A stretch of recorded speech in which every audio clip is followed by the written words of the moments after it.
Hello viewers, আসসালামু আলাইকুম। আশা করি সবাই ভালো আছেন। আজকে আমরা আলোচনা করব ভগ্নাংশ কত প্রকার ও কি কি। তাহলে প্রথমে কি আছে এখানে, ভগ্নাংশ কত প্রকার। ভগ্নাংশ সাধারণত দুই প্রকার। তাহলে কি, সাধারণত ভগ্নাংশ দুই প্রকার। যেমন সাধারণ ভগ্নাংশের লব ও হর নিয়ে গঠিত ভগ্নাংশ হলো সাধারণ ভগ্নাংশ। মানে একটা ভগ্নাংশের উপরে লব থাকবে, নিচে হর থাকবে। যেমন 5-এর নিচে 8, এটা একটা সাধারণ ভগ্নাংশ। যেমন 2-এর নিচে 3, এরকম এগুলো সাধারণ ভগ্নাংশ। লব ও হর নিয়ে সাধারণ ভগ্নাংশ গঠিত হয়। আচ্ছা, তাহলে ভগ্নাংশ আমরা বলছি দুই রকমের, একটা সাধারণ ভগ্নাংশ, 2 নম্বর হলো দশমিক ভগ্নাংশ। তাহলে যে ভগ্নাংশের লব ও হর থাকবে না সেটাই দশমিক ভগ্নাংশ। মানে লব ও হর থাকবে না কিন্তু দশমিক দিয়ে প্রকাশ করা হবে, সেগুলোকে দশমিক ভগ্নাংশ বলে। যে সকল ভগ্নাংশকে দশমিক চিহ্নের সাহায্যে প্রকাশ করা হয় তাকে দশমিক ভগ্নাংশ বলে। যেমন কি বলছি আমরা এখানে,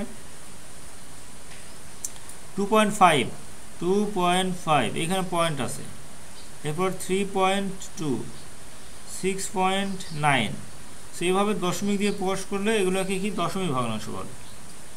আচ্ছা, এখন প্রথমে আমরা কি শিখলাম, সাধারণ ভগ্নাংশ, মানে প্রধানত ভগ্নাংশ দুই প্রকার।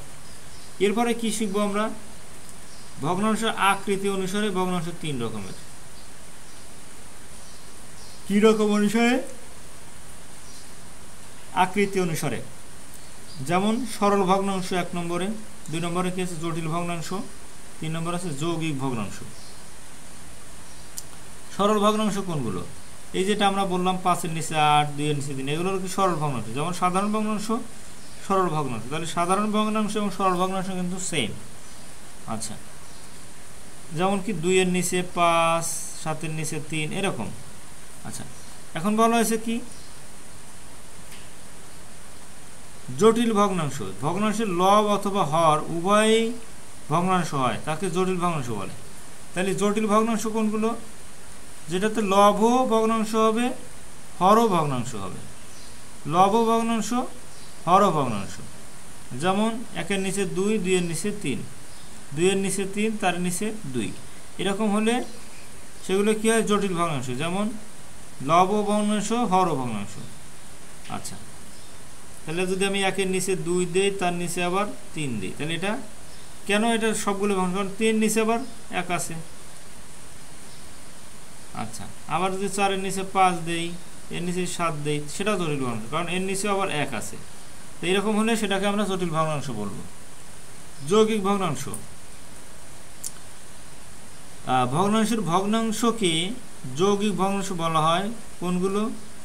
ভগ্নাংশের ভগ্নাংশকে কিরকম, 1-এর নিচে 2, এত এর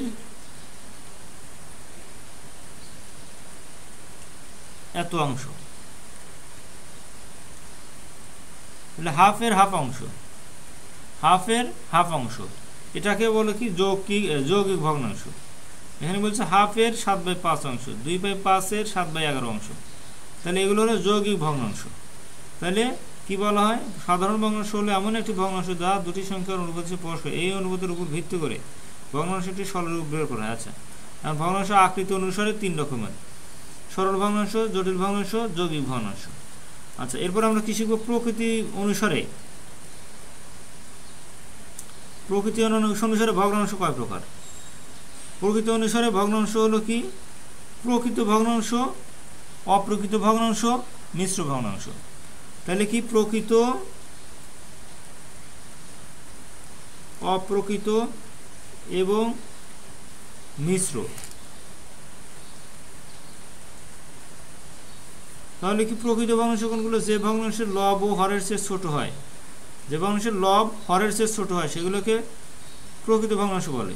তাহলে লব কি, লব হলো উপরেরটা, তাহলে 1-এর নিচে 5, লব ছোট হর বড়, 2-এর নিচে 7, এগুলো কি প্রকৃত ভগ্নাংশ। ওকে, এরপরে কি আছে, অপ্রকৃত ভগ্নাংশ, উল্টাটা, যেগুলো লব বড় হবে হর ছোট হবে, সেগুলো হলো অপ্রকৃত ভগ্নাংশ। আচ্ছা, তাহলে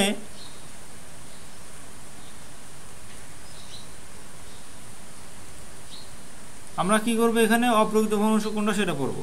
আচ্ছা, যে ভগ্নাংশের লব হরের চেয়ে বড় হয় সেই ভগ্নাংশ অপ্রকৃত ভগ্নাংশ। যেমন 7-এর নিচে 3, 17-এর নিচে 13, 18-এর নিচে 5, এরকম। মিশ্র ভগ্নাংশ, যদি কোনো ভগ্নাংশ পূর্ণ সংখ্যা ও প্রকৃত ভগ্নাংশ দ্বারা গঠিত হয়, তাহলে কি, যদি কোনো ভগ্নাংশ পূর্ণ সংখ্যা ও প্রকৃত ভগ্নাংশ দ্বারা গঠিত হয় তাকে মিশ্র ভগ্নাংশ বলে। যেমন কি এরকম দিব, একটা 3 এর নিচে 5 দিলাম, অথবা 5 3 এর নিচে 7, তাহলে পূর্ণ সংখ্যা 1 3 এর নিচে 5 প্রকৃত ভগ্নাংশ, 5 হলো পূর্ণ সংখ্যা, 3/7 হলো প্রকৃত, তাহলে পূর্ণ সংখ্যা এবং প্রকৃত ভগ্নাংশ নিয়ে গঠিত তাকে মিশ্র ভগ্নাংশ বলে। আচ্ছা, এখন হরের উপরে ভিত্তি করে আবার ভগ্নাংশ দুই প্রকার। কিরকম? সমহর বিশিষ্ট ভগ্নাংশ, অসমহর বিশিষ্ট ভগ্নাংশ। যদি একাধিক ভগ্নাংশের হর একই বা সমান হয় তাহলে সমহর বিশিষ্ট ভগ্নাংশ হয়। যেমন এখানে 1 এর নিচে 5, এখানে 2 এর নিচে 5, এখানে 3 এর নিচে 5, সবগুলোই একই। অসমহর বিশিষ্ট, যেগুলোর হরগুলো বিভিন্ন রকম হয়, যেমন 2 এর নিচে 3, 3 এর নিচে 5, 5 এর নিচে 7, এগুলো আলাদা আলাদা হর, এগুলোর অসম হর বিশিষ্ট। আচ্ছা, তাহলে আমরা কি শিখলাম?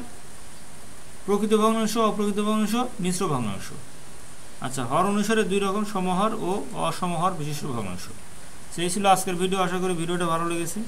আর সবাইকে রিকোয়েস্ট করব, যারা আমার চ্যানেলকে এখনও সাবস্ক্রাইব করেন নাই তারা অবশ্যই চ্যানেলটাকে সাবস্ক্রাইব করবেন। আল্লাহ হাফিজ, আসসালামু আলাইকুম।